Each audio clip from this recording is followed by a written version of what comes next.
Epicurus books, they don't talk about things you never thought about before. They talk about things you'd always thought about, but that you didn't think anyone else had thought about. You read them, and suddenly you're a little bit less alone in the world. You're a part of this cosmic community of people who thought about this thing, whatever it happens to be. Hi there everyone, my name is Ayla, and over the past week I've read Well Looked Up by Tommy Wallach, or is it Wallach, or however you say his last name. Now, this book has been marketed as The Breakfast Club meets the Apocalypse, and I would like to rephrase that. This book is kind of like The Breakfast Club, and the TV show Red Band Society had a baby, and then somebody thrusted that baby upon the apocalypse, and the baby took the apocalypse like a boss. Why am I saying that the book is like that? Well, it has the stereotype characters, like in The Breakfast Club. You've got the jock, you've got the slut, you've got the A student, you know, you got your stereotypes. And yet they form this really beautiful friendship, kind of like what happened in the Red Band Society TV show, and it was all about this group of kids that are in this hospital together, and they don't really have anything in common other than the fact that they all need to be at the hospital, and yet still they form this really beautiful friendship between them. So it was kind of like that, and well, I'm saying that the baby, this book, was thrust upon the apocalypse because it takes place over the end of the world. The Girl with All the Gifts by M.R. Carey has that same theme of taking stereotypes from our society, building characters only on those stereotypes, and then putting them in this near-death situation, or more like the end of the world kind of situation, though here I think it counts more as post-apocalyptic, and seeing how they handle it. It's kind of like the author is doing this horse race, and then with that one character that survives until the end, he's betting on which type of humans will actually live through what could be kind of the end of the world. At their core, both of these books, and basically every type of book like this book, are looking at a bigger picture of seeing how humans deal with stressful situations. With A Girl with All the Gifts, we've got fight versus flight, we've got beat them versus join them, and then we got that one character that symbolizes everything that has gone bad in this world. And it's kind of like the author is saying, well, these are the 4 typical ways that humans cope with stressful situations, with the dangerous situations, and I'm going to write this plot, and I'm going to show you how I think each character, each type of behavior will end up for that person. For example, he shows us what would happen to somebody who's like, okay, we're gonna beat whatever is happening to our world. I'm trying not to spoil the book for you guys. He shows us what would happen to that person and what kind of decisions that person will make based upon what they believe to be true, versus, for example, the person who doesn't want to beat them, who wants to join them. And then it's kind of like this entire discussion really that's going on in the reader's head about what's the right way that the characters should act, and what is the right way that you should act were you in a situation like it. Some people think happiness is impossible in the face of death, but Epicurus tells us that there's no reason to fear death, because we don't get to meet it. While we exist, there is no death, and when death comes, we're not there anymore.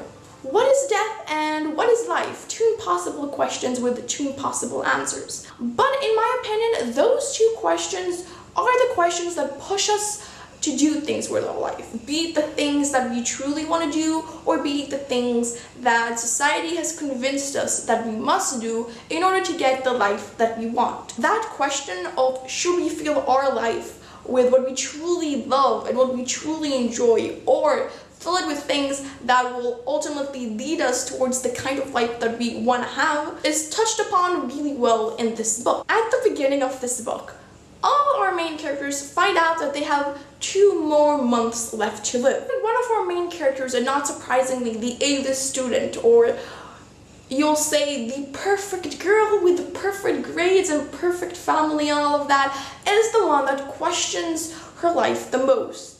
she starts thinking about what she truly loves, and then how she actually filled up all the time that she had so far, like what she wants to do versus what she feels that she must do. And I really like that, because in a sense, as a reader, you question that yourself as you're reading this book, and it's very clear to all of the characters that this is the end. They have 2 more months left to live. You kind of think about what would happen if right now you'll find out that you only have 2 more months left to live. And it really gets you thinking.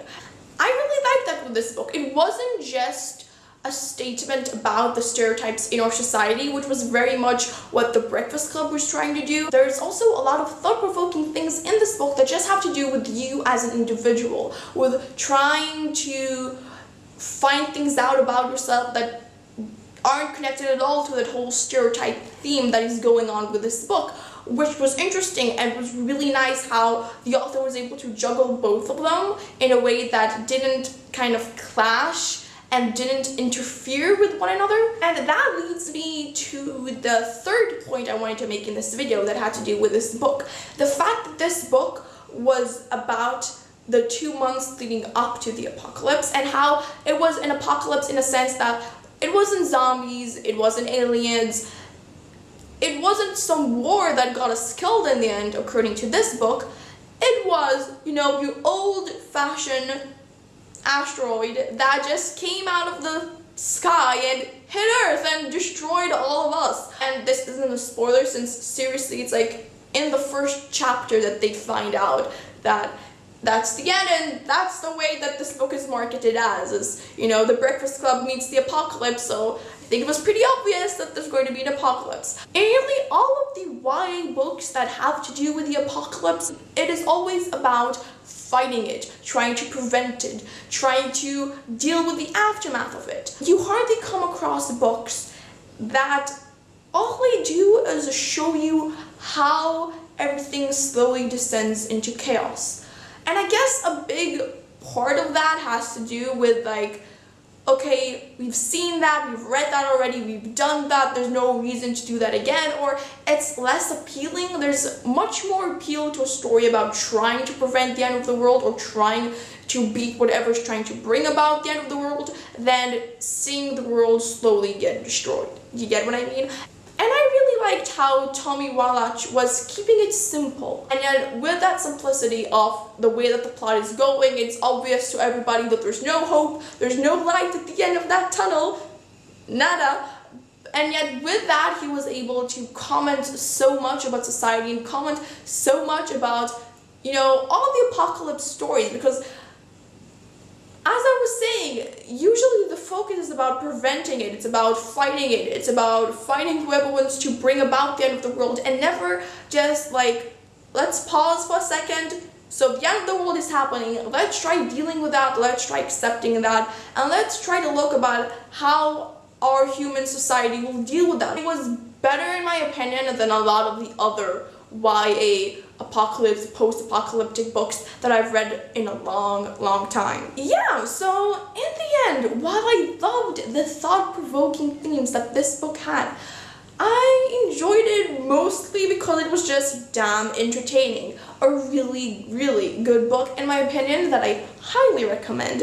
And it also had that very nostalgic vibe going on, with the fact that it was very much like The Breakfast Club, just not The Breakfast Club. And I think that anybody who liked The Breakfast Club, or anybody who liked the Red Bat Society TV show, would absolutely love this book. And I'm saying this not as a way of like, this book is perfect, everything about it was amazing, because it isn't. And I did have problems with this book. There were things that I didn't like so much, and then there were things like, okay, this was obvious, this was predictable. But I did really enjoy it at the end, and I think that, you know, that's the core. If you enjoy the book, if you like the book, so sure, you got a couple of small problems with it, but I can overlook that, and I still really recommend this book, and I so see myself rereading this book in the future. So that's all I wanted to talk about in this video. Thank you for watching this video, and I'll see you in my next video, which is going to be next week. So goodbye, and see you then.